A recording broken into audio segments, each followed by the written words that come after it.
Guys, প্রথমে ভিডিওটা দেখি, তারপর পাবলিকের করা ফানি কমেন্ট গুলো পড়ি। হ্যাঁ ভাই ঠিক আছে।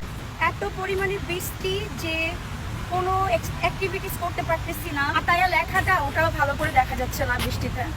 আমাদের আজকে কোরাল আইল্যান্ড যাওয়ার কথা ছিল, যেতে পারছি না, অ্যাক্টিভিটিস সব ক্যান্সেল, ওয়েদার খুবই বাজে। এত বড় বড় দুধ যে তোমার মুখ দেখা যাচ্ছে না। পিছনে অনেকক্ষণ ধরে তাকানোর চেষ্টা করলাম কিন্তু পারলাম না। এত বৃষ্টিতে কাস্টমার পাওয়ার সমস্যা, তাই মন খারাপ। আপনার মন দুটো অনেক বড়, সত্যি খুব বড়। এত বিশাল গোডাউন, তোমার বুকের যে অবস্থা, শিওর থাকো তোমার বুকের নিচে ভিজবো না। বৃষ্টি কথা, আমি তো আর পাহাড় ছাড়া কিছুই দেখি না। এই রাশিয়ান পারমাণবিক বোমা, এইগুলোরে এত অত্যাচার করছে কাটা, নাম বল, মামলা করব এখন। এত বড় মন আবার খারাপ হয় কি করে?